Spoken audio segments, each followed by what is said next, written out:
Bank के भी चौथी तिमाही के आज नंबर्स आने हैं। नतीजों का अनुमान बताने के लिए पहले गौरव मिर्सा जोड़ लेते हैं। आपको नंबर्स का आइडिया लग जाएगा। एक बार आप भी सुन लीजिएगा धर्मेश, फिर एक्सिस बैंक पे अगर आपकी कोई स्टडी है तो ज़रा बताइएगा आप। गौरव, ज़रा पहले नंबर्स बताओ आप। एक्सिस बैंक की तो इसके पहले हमने देखा है कि लार्ज प्राइवेट सेक्टर बैंक्स में कहीं पे एक पॉजिटिव सरप्राइज है रिजल्ट्स में देखने को मिला था।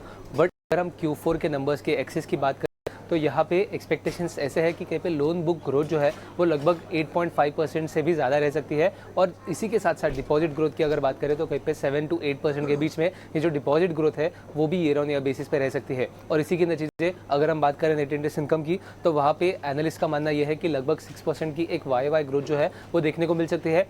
अगर हम बात करें Q4 की तो यूजुअली फी जो है वो ज़्यादा स्ट्रॉन्ग रहता है। बट क्योंकि यहाँ पे लोन बुक ग्रोथ में एक एक्सपेक्टेशन है कि एक थोड़ा स्लो डाउन देखने को मिलेगा और इसी के चलते हुए फी इनकम इस क्वार्टर थोड़ा कम रह सकता है। और इसी के नतीजे अगर हम बात करें पीपीओपी की तो वहाँ पे 4.5% का ग्रोथ देखने को मिल सकता है। प्रोविजन की बात करें तो ईयर ऑन ईयर बेसिस पे एक जंप देखने को मिल सकता है और इसी के चलते हुए कहीं पे प्रॉफिटेबिलिटी जो है वहाँ पे एक 4% की जो है इस क्वार्टर में हमें देखने को मिल सकती है एक्सिस बैंक की तरफ से। इसी के साथ साथ अगर हम बात करें एसेट क्वालिटी तो वहाँ पे कुछ मेजर कंसर्न जो है वो नहीं देखने को मिल सकते। क्रेडिट कॉस्ट की बात करें तो एक नॉर्मलाइजेशन के तरफ चलते हुए 0.9% का क्रेडिट कॉस्ट जो है वो एक्सपेक्टेशंस है एक्सिस बैंक जो है वो रिपोर्ट करेगी। बट ओवरऑल एसेट क्वालिटी को लेके कोई मेजर कंसर्न नहीं है। और आखिर में अगर हम बात करें नेट इंटरेस्ट मार्जिन की तो कहीं पे नेट इंटरेस्ट मार्जिन एक सॉफ्टनेस जो है 3 बेसिस पॉइंट का सीक्वेंशियल बेसिस पे वो हमें देखने को मिल सकता है। और इसका मेन रीजन ये है कि ईबीआर लिंक जो लोन्स है रेपो रेट कट के वजह से उसमें एक इम्पैक्ट और सेकंड इम्पैक्ट जो है वो लोन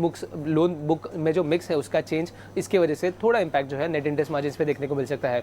आगे जाके लोन बुक और डिपॉजिट ग्रोथ में क्या कमेंट्री रहेगी वो ज़्यादा जानना काफ़ी ज़्यादा इंपॉर्टेंट रहेगा। इसके साथ साथ कैसे मार्जिन जो है वो मूव करेंगे, मैनेजमेंट का कैसे कहना है वो जानना जरूरी रहेगा। बट ओवरऑल अगर हम नंबर्स की बात करें तो एक अच्छे नंबर्स एक्सिस बैंक की तरफ से एक्सपेक्टेशंस है।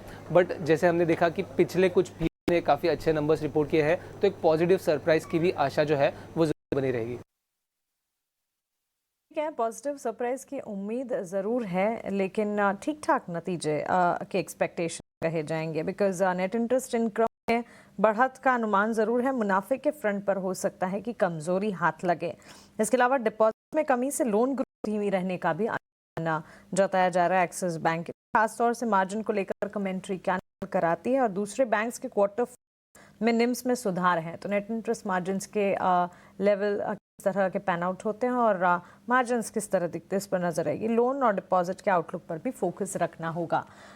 लेकिन धर्मेश, आपसे जानना चाहेंगे, बैंक्स फाइनेंशियल्स क्वार्टरली अपडेट्स के साथ साथ ही फोकस रेडार पर रहे। ठीक ठाक नंबर्स अब तक लार्जर बैंक्स के आए हैं। एक्सिस बैंक नतीजों से पहले इस लिस्ट में ही रखा जाए और साथ ही एग्जिस्टिंग पोजीशन है उनके लिए क्या राय देंगे?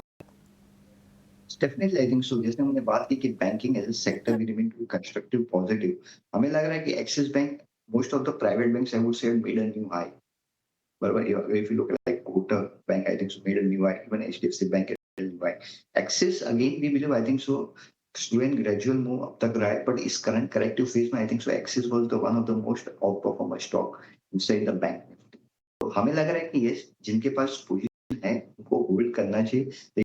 the stop loss of 1175 1170 I think so। हमें लग रहा है आने वाले दिनों में Axis should also make a new high, but short term की बात करते तो I think so we believe I think so Axis should be look for target of around 1310 to 1320।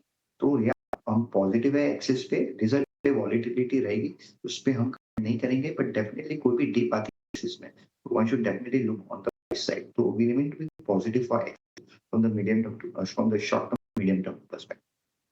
Outlook है, गिरावट में खरीदारी के मौके ढूंढने हैं एक्सिस बैंक में, ये राय फिलहाल मिलती हुई नतीजों से ठीक पहले ये फोकस में और इस पर नजर रखी जाएगी। नतीजों के साथ साथ इस पर हम एक्सपर्ट से उनका आउटलुक भी पूछते रहेंगे। लेकिन जहां